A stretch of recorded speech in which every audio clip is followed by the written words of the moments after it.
My name is Adam Zwar, and today we're going to have a little chat about web comedy, online comedy versus television comedy. On my left, I've got Julie Eckersley, producer at Matchbox Pictures.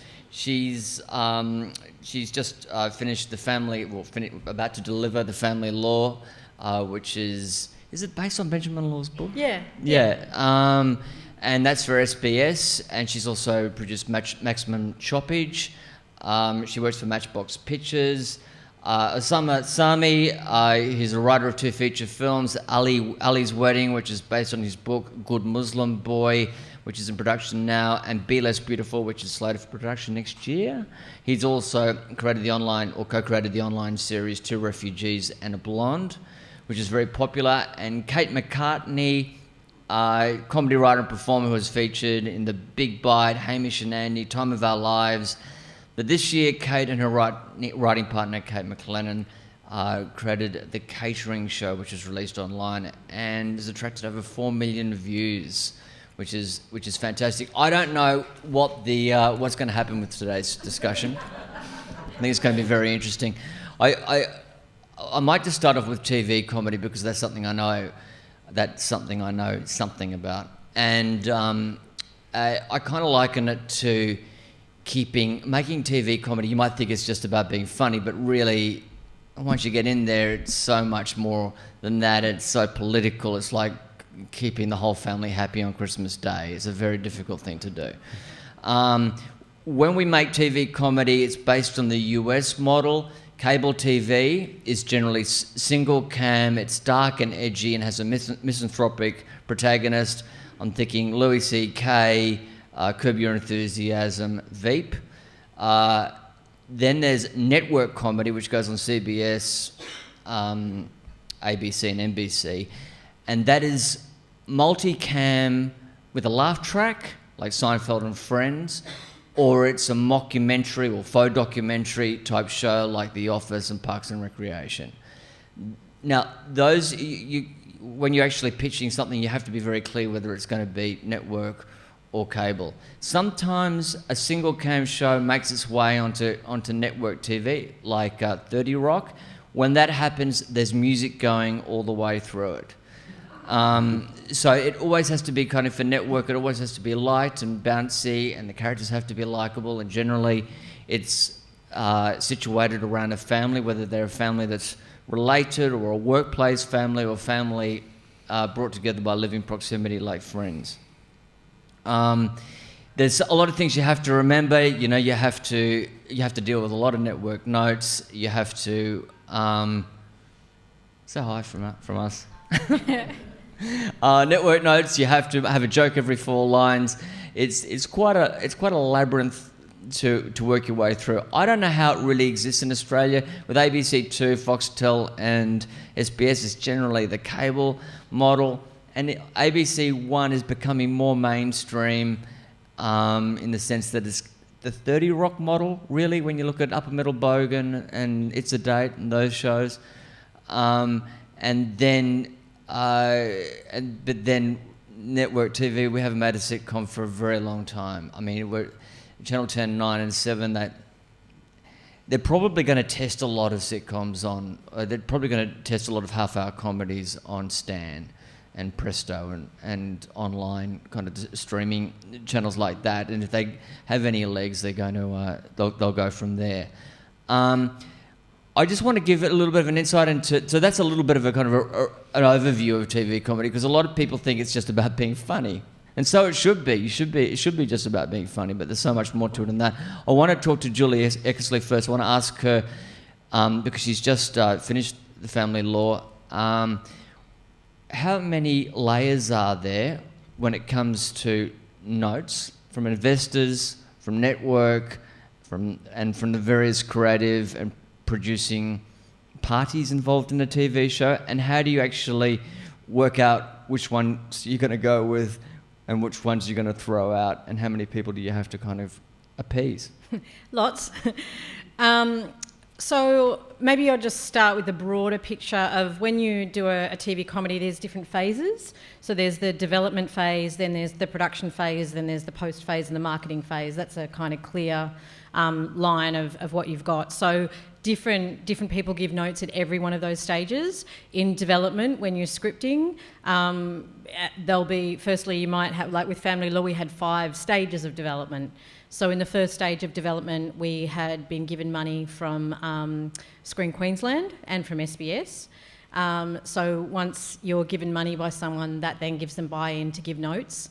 But before we would ever send our scripts out to network, we've also got so the script editors giving notes, then there's the producer's notes, then there's executive producer's notes, our Matchbox notes. So we kind of get it in a shape that we're pretty happy with for that stage of development, knowing that it takes quite a few drafts to get these things right.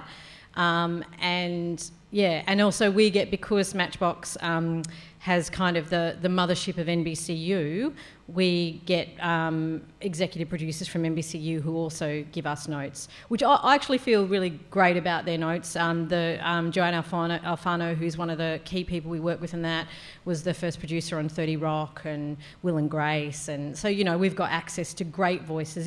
So in terms of the second part of your question, how do you kind of collate all them? I think the producer's role is very much to do that, to protect the voice of the show. Another thing that we do at Matchbox is we always have a showrunner on a show, and not all Australian companies do that, but I am an absolute believer in it. And the showrunner is a producer, but they're a specific type of producer. They're a producer that basically holds the story. They guard the story. So I've worked with Sophie Miller, so we're both credited as producers, but Sophie is the showrunner. So where I get to do lots of the more boring logistical stuff, Sophie just guards the story. That's her primary job all the way through. And so how did you, so you that kind of, that covers the script stage, but actually when you went into production itself and obviously post-production, how did you work out whose notes were more important than anyone else's? If you're getting, say, 16, I don't know, 16 different voices, how do you work out where you're going to go? Are some of the notes contradictory? Just mention them. Well, to be honest, on the whole, I feel like the people that I get to work with are smarter than me and probably better at me than what they do. So I try to, you want to protect the creatives and protect the core of the show from things that are not helpful.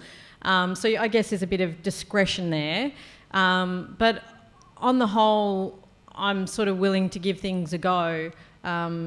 Just because I really respect the people that I work with. But it is a challenge. Yeah. And there are also, these people are really are people that are, like I said, I respect. They're people with authority.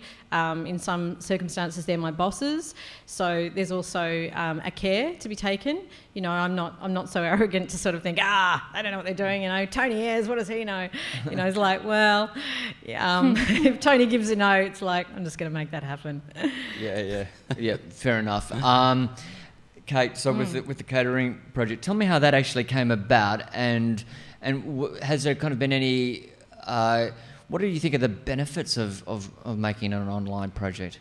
So we'd been working on a TV narrative concept since 2011, and we won writing the Kit Denton for this concept. It was called Bleak, and it was just it was in development for years and years and years and years, and I was just going over to McLennan's house for years, watching her with her smoking guns and her various food paraphernalia, and we just didn't.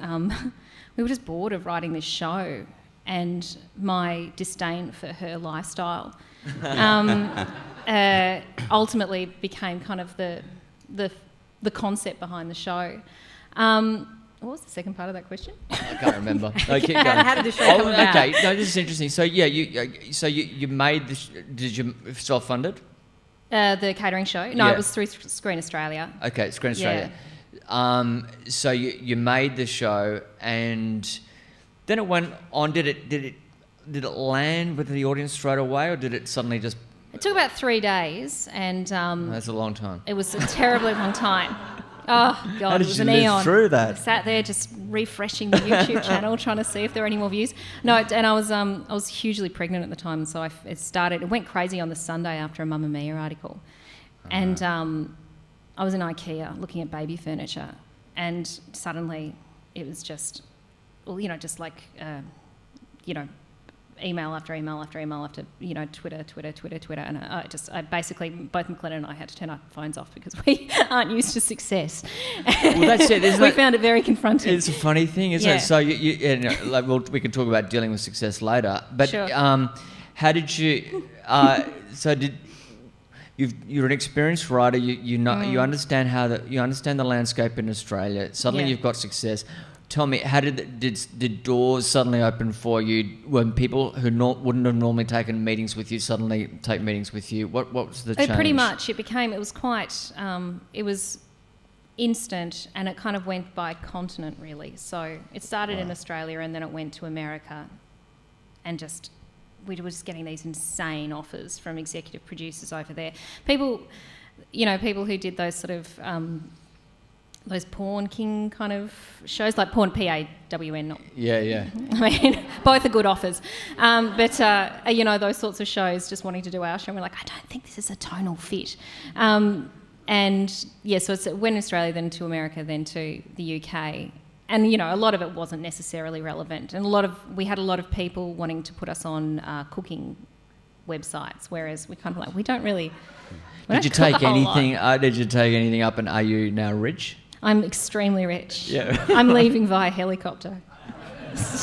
Straight to my floating island. On the roof. Yeah. Osamah, I want to... You've written books... A book. You've written a book. You've written two feature films, one of which, as we talked about before, is in production right now, and you've written an online series. What's the difference between and you've written a sitcom. I mean, so how do you, with particular emphasis on the online, how is the online series different to, say, writing something on writing a film, which has got a very conventional and well-trodden path? Look, I'm very new to the online forum. I mean, whereas, you know, the catering shows like, we're the Russian version of NASA, basically. You know, they got to the moon and they've already been there. We're still exploring. So it's very new, but I look at the similarities actually rather than the differences. And the similarities are you've got to tell a story. And stories, good stories are always the same, whether they're written in prose form or screenplay form or improvised. Sorry, I've got a cold, so I'm going to sound like this for the rest of the night. So that's where the base of it is. So with Two Refugees and a Blonde, it was based on a TV sitcom idea which Shaheen Shafai and I had for SBS, which went through years and years of development as well, and called Baghdad to the Burbs. And we went through different management, and so by the third management change at SBS, that's what I was going to say, who gave you money at SBS? Because by the third one, they just threw out everything and brought new furniture inside. So then we just started thinking about, okay, so we have stories to tell. And what's the sort of hot medium at the moment?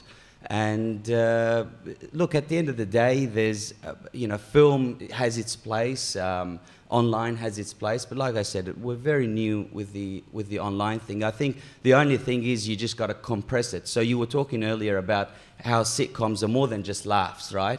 Because you got to take into consideration the commercial breaks, when they come in, when your first act finishes. It's very, it's very structure based, and sometimes it can be formulaic as well, not just form. It becomes formula. But you just take that and you go, okay, we've got a story about these two refugees who end up crashing this blonde's house, and that could be told in a sitcom. That could make a movie one day. But it ended up being an online concept. So you start from the similarities and work your way in how the medium works. I think you mentioned there that there was, you talk about a network advice, or the constraints of being part of a network. It's interesting, if you work for a commercial network. ABC is a bit different. ABC, it's interesting. It depends who your commissioning editor is. It depends pretty much what the kind of group thinking of the management is at the time, or maybe that pressure's been put on them from the government to go a certain way or whatever. So it's a little more difficult to work out sometimes what the ABC is thinking. But when you work for a commercial network, it's very simple. I did the show with Channel 7, and the first thing they said to me, Adam, we like our comedy in the missionary position. And I remember thinking, all right, well, that's kind of clear. That sorts it out. So they didn't want any jokes that were going to blow anyone's mind, Did you guys find? I mean, that must be. That would have been hard with the animal. We didn't do any animal stuff on Channel 7. It's the roast chicken channel. Did you guys find a certain amount of freedom? I will start with Kate. Did you find a certain amount of freedom with making something online? Yeah, a huge amount of freedom. I mean, I've really only worked with the ABC. I've done a little bit of stuff with Channel 7, but that was when I was quite young and didn't know what I was doing. But I've really only worked with the ABC, and they've got a more open brief, I guess. So I've worked on Dirty Laundry Live, and they kind of just say whatever they want. Yeah, they can. Yeah, but this is probably the closest to what I feel is my actual writer voice than anything I've ever done, I'd say. Yeah. Aside from my Twitter account, which. Can I ask, when you're writing online, so I was explaining before all the different people who give notes. Yes. When you went to the Scream Australia multi-platform, okay, yeah. Yeah. So well, I mean, we out of courtesy, we showed it to Screen Australia, but they were just like, whatever, put it on, and it was amazing. I mean, you are ultimately accountable to the YouTube comments, which can be a terrifying hellscape, but it's very close from what you write into the script to what's actually on. You get final approval of edit, you get final approval of pretty much and we're A-type control freaks, so we want approval of everything. That being said, I agree with Osamah in that I think the successful stuff that's online needs to have the same sort of rigorousness in its concept behind it, and as stuff where you do get those levels of approval. Yeah, it's the two-edged sword, isn't it? Yeah. It's sort of Yeah, well, the network doesn't realise that you are rigorous anyway, but they sometimes feel they need to be rigorous on your behalf. They're thinking, oh, well, these guys, we've given them money. But, they are the boss. They're the people who've given you money. They're the people that provided a platform for you to put your show on. But sometimes you need they to listen just to them. give a note for the sake of giving a note, Well, that's why I was asking that's Julie. What you deal with, because in one of the process of one of the episodes, we got some notes and we changed it and we gave it to them, and then 2 drafts later we got the note on how to take it back to the first one. It's like, you gave us that note. Like, What was that on? Did What was we? that on? What show? Back that to the Burbs, SBS. Oh, okay, right. Just sold them right For out. me, I just say it has to land. If a note doesn't land, then I kind of, it doesn't resonate with me, and then I throw it out. With that is in answer. I didn't really say that before, but that really is the bottom line. At the end of the day, you've got to trust yourself as a creative. You've got to trust your instinct. Yeah. If it doesn't sit But how do you kind of go when you're on the phone and you're listening to the notes? How do you stop yourself from going, I don't know if that'll work? I mean, do you often say, oh yeah, that sounds great, even though it's not a great note? And then how do you tell them that you're not using that note? Carefully. Yeah, we tried it. It didn't work. Yeah, that's probably more the conversation I'd have. My strategy for that is, is to take the time to listen to it, to process it, and to give it an opportunity, but not to compromise at the end of the day, to go back and have the conversation. Okay, so back to the free part of the room. The liberated part, yeah. So it was. Okay, so we have to accept that online has really taken off in the last 18 months to 2 years. It's really, I find it really does pack a massive punch when something breaks online. Did you guys both have I guess both had TV projects, and then online kind of came out of perhaps the frustration of not being able to get those up, and now that you found that it's a wonderful world in and of itself, with many advantages. Do you want to discuss that? I can go. You can go. Yeah. I'll start talking. I love it. That interaction, I completely love it. I mean, that response that you got is kind of unprecedented. It doesn't really happen in TV land. Yeah, I mean, the turnaround time to get it from, and perhaps this is your experience as well, is quite quick. I mean, it still wasn't the shortest amount of time. I think it took about a year to get it online from the time we made the application grant. It's pretty good. Right, it's pretty good still. Much faster than TV. Yeah, well, yeah, exactly. Yeah, and then we didn't have that layer of notes, and then also the response is so quick from people, and and also the people that are seeing it for the first, seeing it, you don't have to wait for it to be sold overseas. You can just immediately get an overseas response, which is amazing. And it lives forever. It's not like you have to be, I mean, the TV that we all grew up with was appointment TV. Yeah. And we didn't really have DVRs and things like that.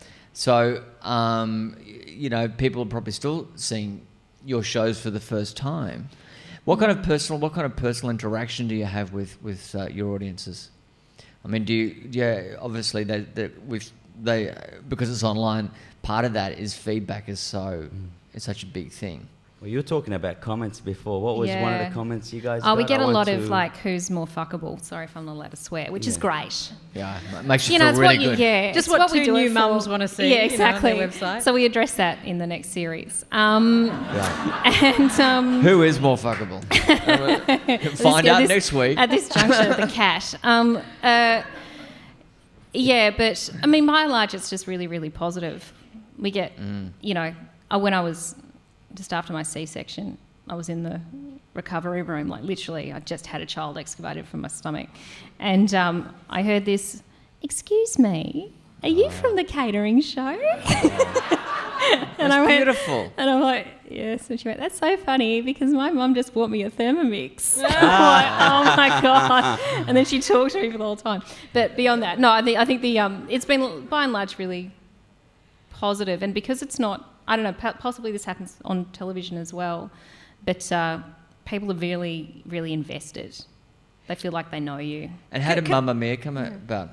I don't Did know. someone? So how do you promote it, guys? Yeah. How do you get the word out there? We were lucky initially because ABC ran a feature on the news for us, and they had a whole thing where they ran. They interviewed the other co-creators and the actors, and it was great. And then we got some press, and it was Refugee Week. We were launching during Refugee Week. It is a little tougher sell. When you have refugee in the title, even though two refugees and a blonde should sell that it's a comedy. People still read refugee like, refugees, what will they do? And then they read created by Osamah. It's just, it's a bit harder sell. And so our comments were mixed as well. We were getting a lot of the usual trolls of wanting to see threesomes with the two refugees and the blonde and all that stuff, which we'll also address in season 2. I'd be disappointed if you didn't. And then we'll do an orgy with the whole your show and our show. Fantastic. but so we got that. But you just got to ignore them, and you just got to be true to the stories that you're telling. So initially, we got a good response with the media, and so. Like our first episode just got 7,000 views in an hour or something, and then it's kind of plateaued now. So this is the night to rise from the ashes. Can I ask Kate a question? Yeah. I just was wondering if you've ever thought if the Katering show in particular would be as successful if it had gone out, say, on ABC Two or... I don't think it would have been, no. Why? Because of its shareability online, I guess. I think it really lived in Facebook. That was where it exploded, and then that's. Because do you think that gave people like an ownership of it? Because you could also share the iView link, and say, "Oh, look at this great show I've got." It's interesting. Why it would... And the format also, I think there's an expectation. When I go online, I look for something between 2 minutes, 3 minutes to, under 10 minutes, right? Yeah. When you're watching a sitcom on ABC, it's half an hour. It's a different kettle of fish. So, you go to the movies, you don't expect to watch a 7-minute film. You go there for the whole experience, ditto with the theatre. So they're all the mediums. And so the success of something comes from actually... striking gold with the medium, which you guys have clearly done. Well, I find there's two things when I look at online content, and the first I see is a raw, unfettered voice there, stuff that we haven't had to put up with.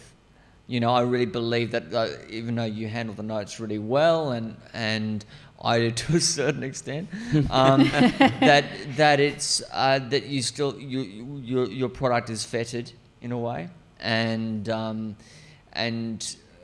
there's also that the second thing is that the fact that you can discover something, and when you see something online, even though a million other people might have already discovered it, you still think you're a pioneer. You still think when you've discovered something online, and then you become the personal ambassador for this product.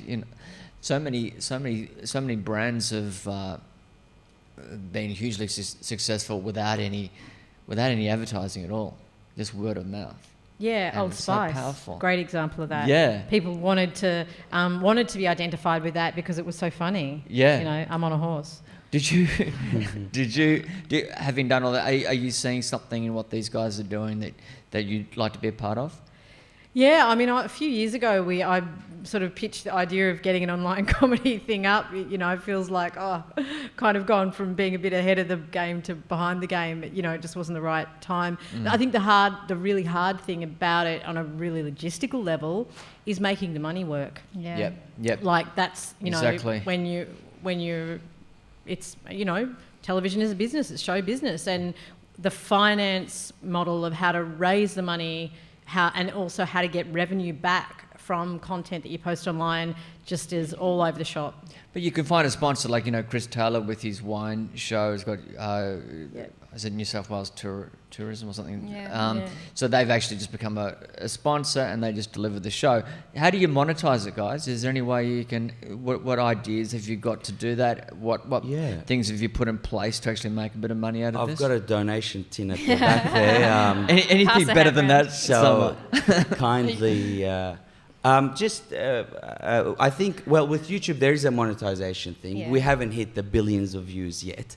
But I think it's the good old one thing leads to another as well. If you have like you were saying, you started getting offers. If you have a good story to tell, people will come on board. For example, when I did the screenplay for Ali's Wedding, the film, then I got the publishers to come on board and made it into a book, and then one thing leads to another, and then you write something else, and if it's good, then they offer you something else as well. So and then you can take that concept and go, okay, it didn't make money from this per se, but the concept's great, it's getting good responses, and then you turn it into. But that's you're saying that, okay, that's just a nice stepping stone to actually going to mainstream. Back to how to make the show.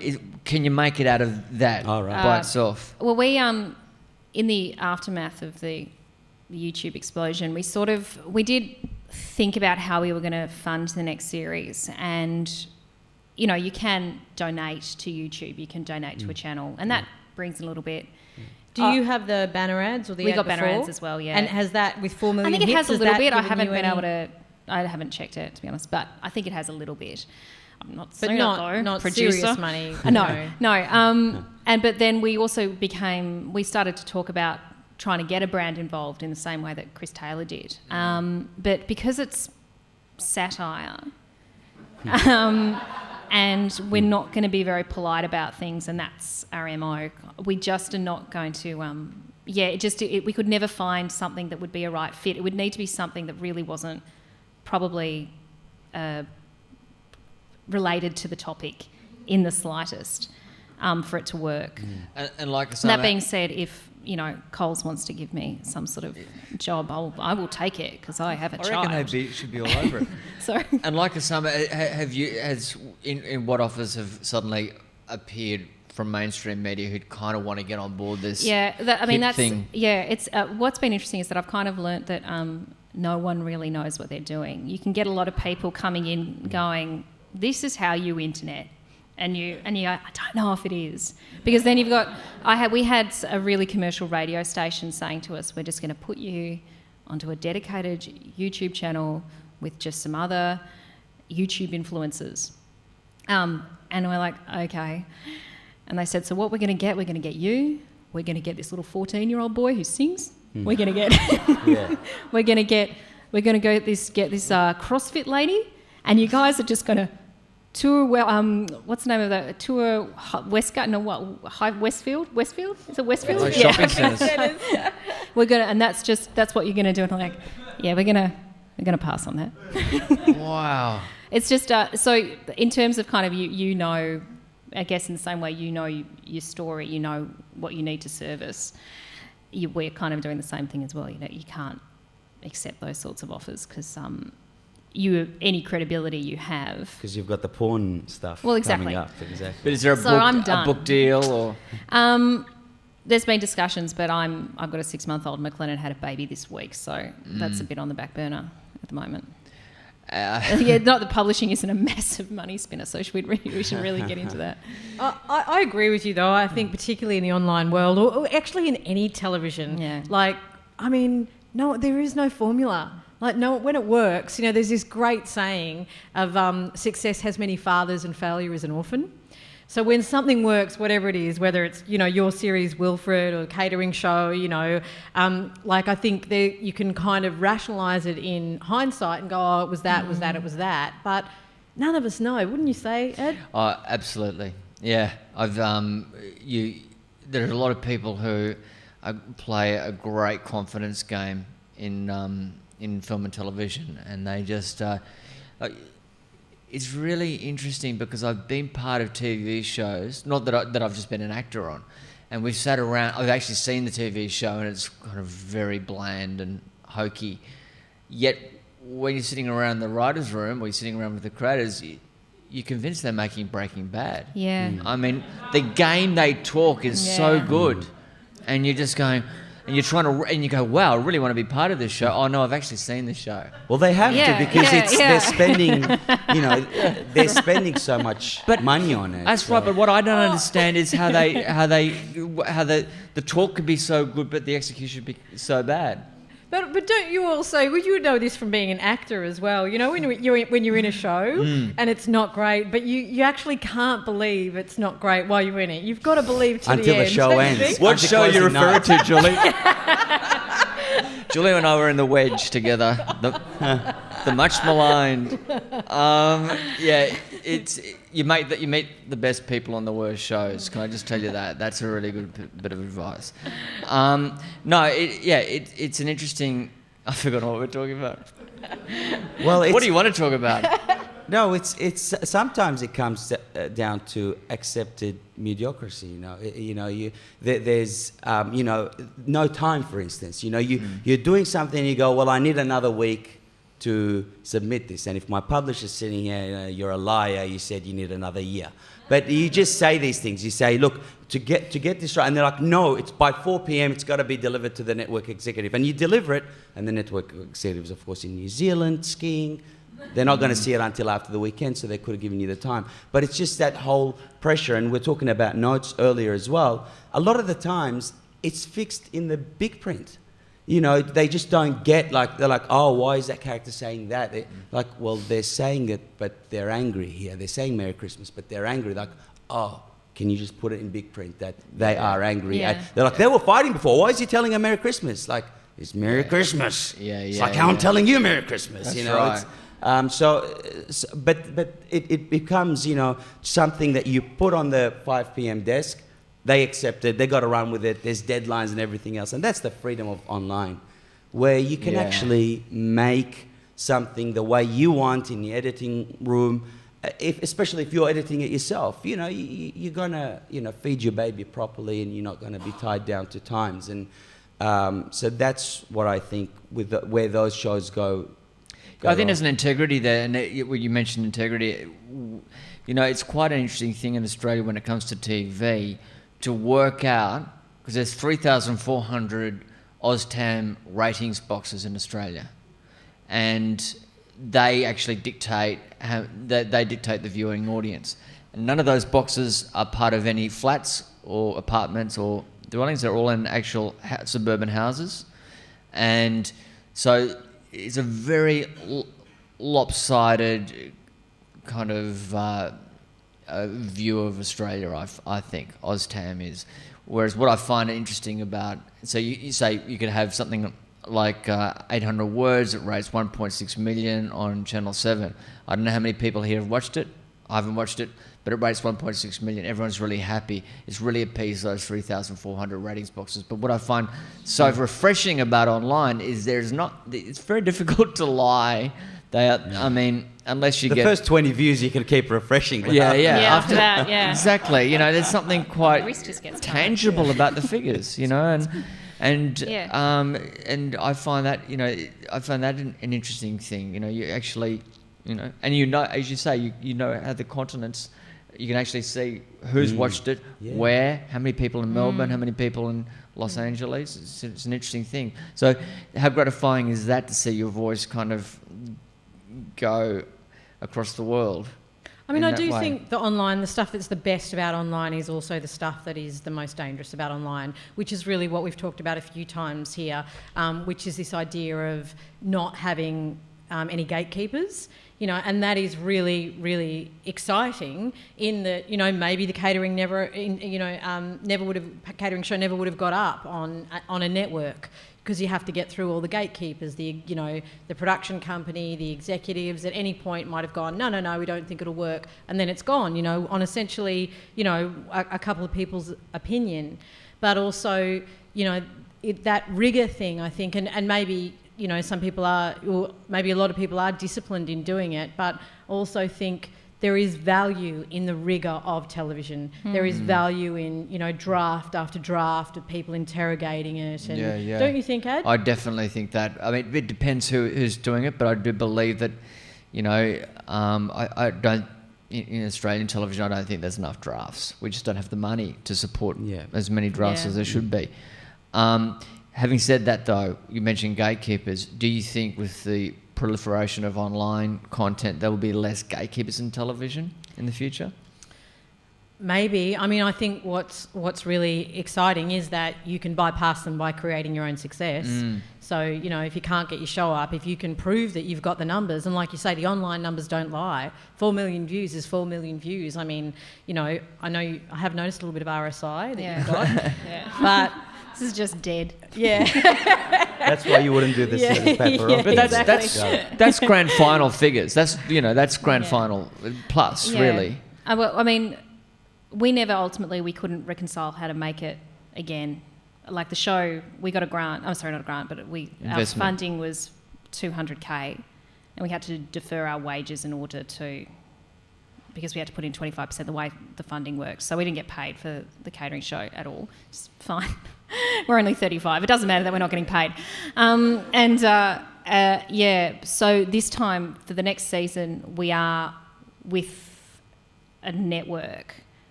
And that's been interesting because we haven't just had a proof of concept. We've got this.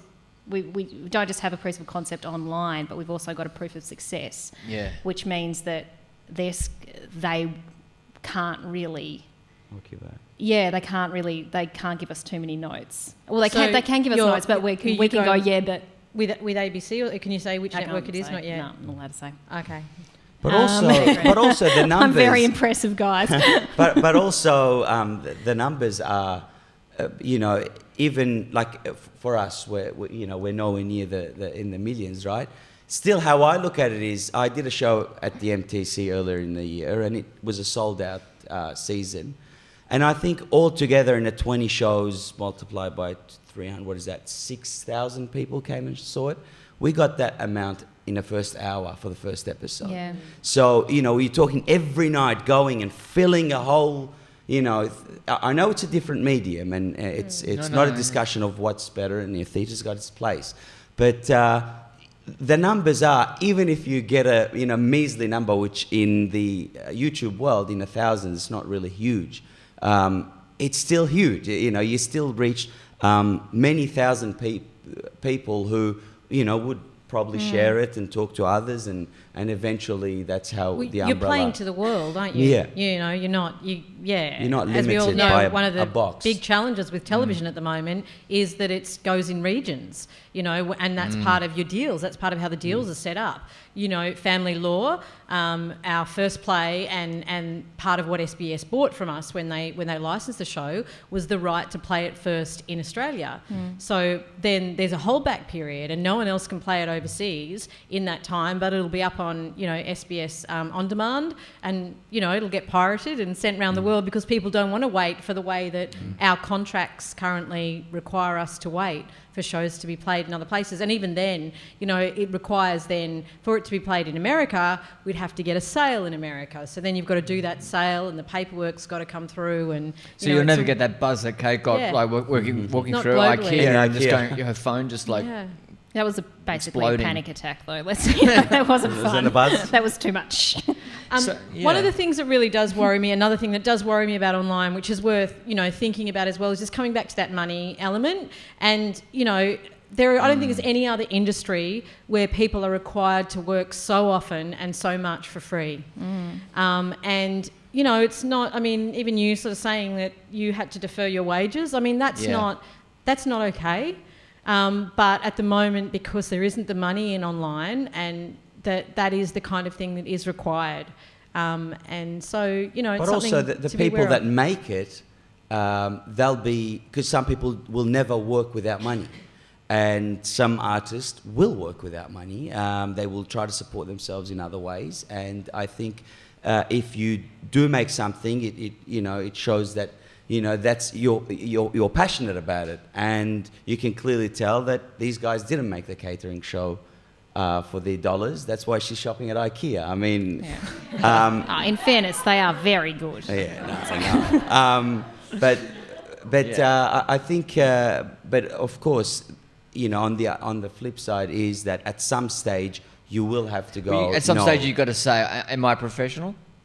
Yeah. That's right. Yeah, Are you going to be an amateur forever? Yeah, and that's where you have to know when that time is. And I think that for online to be viable, you need to be able to make whatever or similar amount to what you would make on television, which isn't much, because, and this is just a comment, but in Australia, if you're making TV, say you're doing what I did, star, act and write in a TV show and create and be a producer on it, you're making as much as a middle manager, but that's only for, say, 3 or 4 months you're making the show, and then nothing.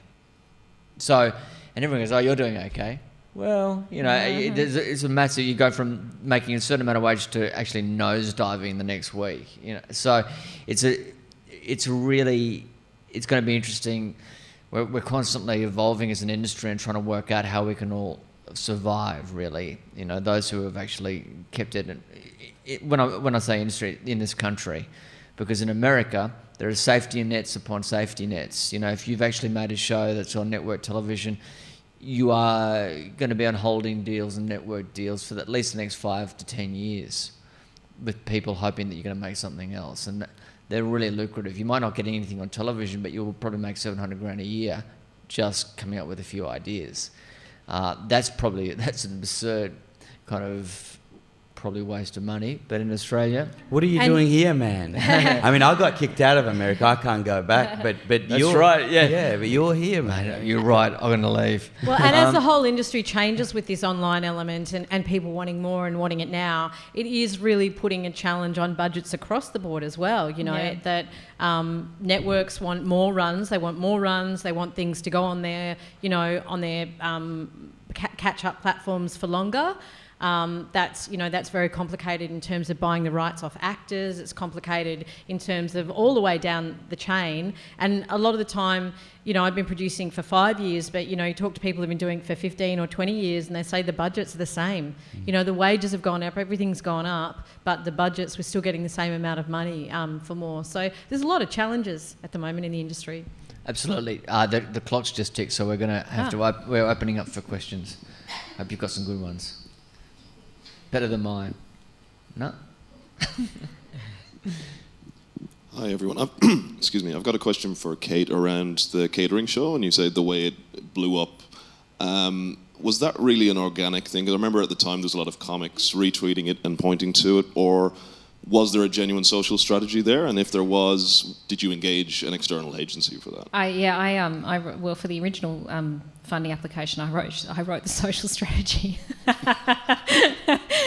Don't take it. No, never hire me to do that. But anyway, there was a little bit. We ended up hiring a third party to do it for us, which was useful. But I mean, really, to be honest, we did all this. We set up a Twitter account. We set up a Facebook thing. We kind of made sure when we sent emails that would say the catering show at the end of the email, that kind of thing. The main thing that the social media strategist did do for us was that he, I don't know kind of how it works, but he made it an ad, a pre-roll ad that happened before other YouTube content, which meant that we didn't have to fight on that initial day. Apparently the first day of a show online is the most important day, apparently. Because, you get numbers up at that point and then it'll snowball from there. So having it as a pre-roll ad in front of other content meant that we didn't have to fight for those initial numbers, and then and people watched the whole thing through. Do you know how much that cost? No. I can't remember. We didn't have much of a budget for publicity or anything like that. I think it would have been under the 10K mark, I reckon, for the whole of our publicity budget. Right. Because we forgot about publicity in the initial application. Well, you're just so happy to make it. You just want to make something. Yeah, we were like, guys, don't even pay us. Publicity, exactly. Yeah. Just kind of following on from that, did either of you already have a following online or anywhere? I had in the infancy of Twitter, my Twitter account was quite popular. Tiger versus Show? That's right. But I haven't used it in years because I got frightened of Twitter after a while. And also I was writing jokes for a living by that point. At that point, frightened of Twitter. I got frightened. Because I initially started off as a concept designer at Digital Pictures, and I hated the job. I was just like drawing Honda robots and stuff. So I was just writing jokes just to kind of appease that the frustration I felt about doing that job. And then when I started getting employed to write jokes, I then got scared of Twitter, and I was like, I'm not going to give these away for free. Fuck you. Oh, right. Was that it? And McLennan is a stand-up comedian, so she had a lot of goodwill, kind of like not a huge following, not for lack of talent, but just not a huge following. But she was quite popular within the stand-up community. But not a massive, not in the way that the sort of success of the show would suggest. It wasn't. We weren't that popular. What about you, Osamah? Online, what was your online profile? We didn't. We were all, the three of us were very new to the online medium, and it's very hard if people see you write a book, then they're like, well, he's an author. Or if they see you act in a movie, you're an actor, you can't write poetry. Or you know what I mean? Like they just see you as one or the other. But I, similar to Kate. But did you have a Twitter account? Did you have followers? Absolutely. We had a Twitter account set up for Two Refugees and a Blonde. We had an Instagram account. And I had this Instagram account, which has got a nice following. And I make these little 15-second videos of just observation, just telling jokes for free. So occasionally I throw in in one of those videos that, you know, hey, there's a show, go to the channel and whatever. So yeah, good. Any other questions? Yep, down here. It strikes me a little bit that an elephant in the room about the future of television and internet is something like Netflix. How does that change the model and what's possible? I know they're now funding television in the US, and I think planning to here, but I don't know about comedies. Is that a different thing? No comedies No here. comedies, Stan unfortunately. comedy. But Stan have done one, and it's really, really cheap. It's no activity, and it was. We talked about funding for script development before. Well, this is pretty much improvised. So now, unfortunately, that's created a precedent. I'm sure it's great. I haven't seen it. I've seen bits of it. It's hilarious. But unfortunately, it's created a precedent where they now think that's how much comedies cost. And just Trent O'Donnell, the creator, had an idea, and it was very doable and very cheap.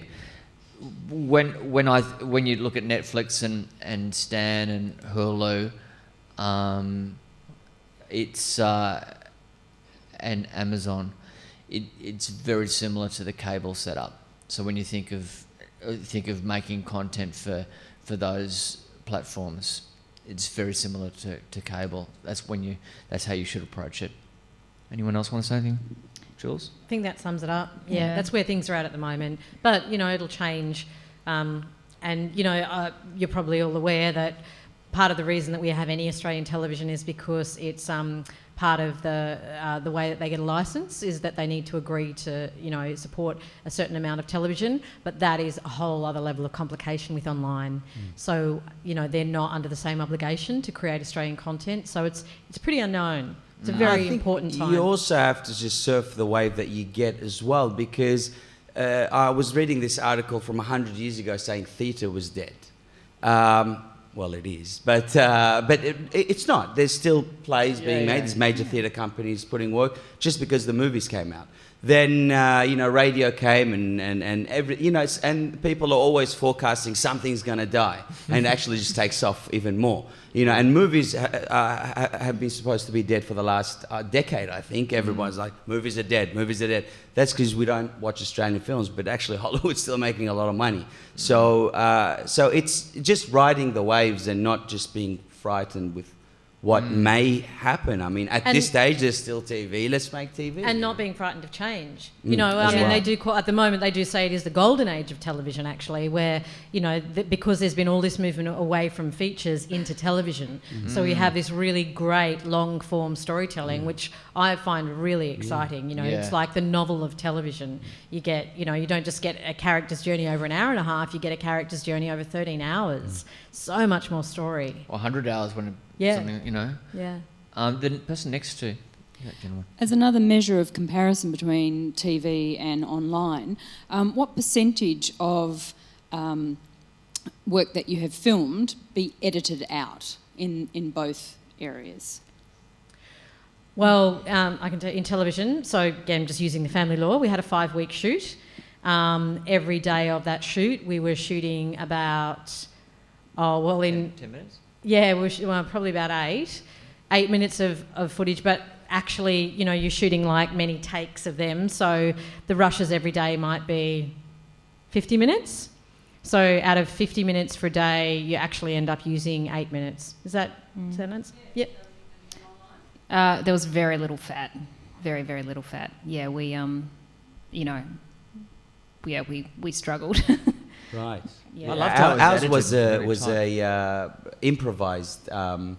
So we'd sit down in the rooms and you know, just absolutely nut out what was going to happen in the episode and do the whole beat sheets and whatnot, and then we just you know, trust ourselves. You know, the other actors, you know, they do comedy as well, really well, and we just trusted that format. And so then we had 2 cameras, but we ended up with a lot of footage, and then you end up leaving a lot of really good jokes out because ours is a very narrative based form. So it doesn't work for the story, or it's going to go over 8 minutes and it's going to get boring even though the joke's good. And so you end up with all these really cool jokes that just end up in a cutting room floor. So. Just talking about the scripting process, again, forgive me if I'm teaching how to suck eggs, but with television anyway, like there's draft 1, draft 2, draft 3. In television, you do the editor initially just puts everything together in a general kind of, this is the scene, this is kind of all the words that have to be said in that scene, called the assembly. And then the director goes in and cuts that down to a rough cut. And then there's notes from all the levels that are in, and then it gets cut to a fine cut. So again, notes from everything. Do we have a better take of that? Let's cut to that. Let's cut it. Let's cut on a different line. All those. We need to put an additional line in there that will get in sound. And then you go to then you picture lock. And at picture lock, you then put in music and VFX. So there's kind of another 3 scripting stages, you could say, in the edit when you're in TV. But I don't know if that replicates what you guys did at all. There's certainly the script process, because we both come from telly. We're used to having drafts and so forth. So we did exactly the same process, and we wrote it, pedantically. The edit was a bit different because we had a cameraman called Cameron Ford, who also edits. So he would give us... He would take out stuff if he didn't... Oh, no, sorry, he did do an assembly edit. You're right, he did do one. So what happened to that really funny joke? He was like, that was terrible. It wasn't that funny, Kate. Yeah. It helps with online if you've got one of the creatives on set to do your editing. For us, was our director, and he edited. So he knew what was going on. So he knew what to keep out and sometimes he'd come to us and he'd say, "Guys, this scene's dragging. I can picture it. This, the whole episode 7 minutes. That was a 9-minute joke. Yeah. Just cut it back." And so that helps him. But yeah, we did. He did do an assembly, and then we sat down. It was like 15 minutes an episode. And then slowly down to 7 minutes. And I'm sure... But he put everything in, basically. I'm sure across all mediums that you have the experience that you think, we can't possibly lose anything. And then the more you lose, the better it becomes. It's great, because in TV, you have to remember that there's a time thing, right? You're not making it... You're making it for the half hour or for the hour. And it's great. So you're making a half hour and your rough cut comes in at 33 minutes. Well, that's happy days. If your rough cut comes in at 27 minutes, you're in trouble. You've got nothing to cut out. You want to be able to keep the best bits. So it's not about keeping the best bits. Yeah. It's just about trying to actually put some music in. It's like that with slow motion. Almost, slow-mo, all the scenes. Is there a montage? Can we do a montage? Or a flashback to an earlier episode and just run that through. But just with Agony, it's an interesting... the ratio for that is I do 60 hours of interviews for a 3-hour show. Wow. So 6.5 hours. Bloody hell. So that is a nightmare, seeing all the transcripts coming in. It's like reading a really bad novel or novella. Hey man, my manuscript was 600 pages to begin with. It got cut down to 250. Right. Wow. I'm sure it was beautifully crafted. Anyone else? Yes.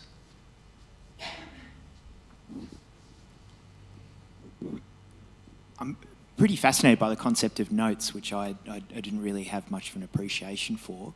I'm a bit confused by how much force they have on you. Like, what are so the... wait.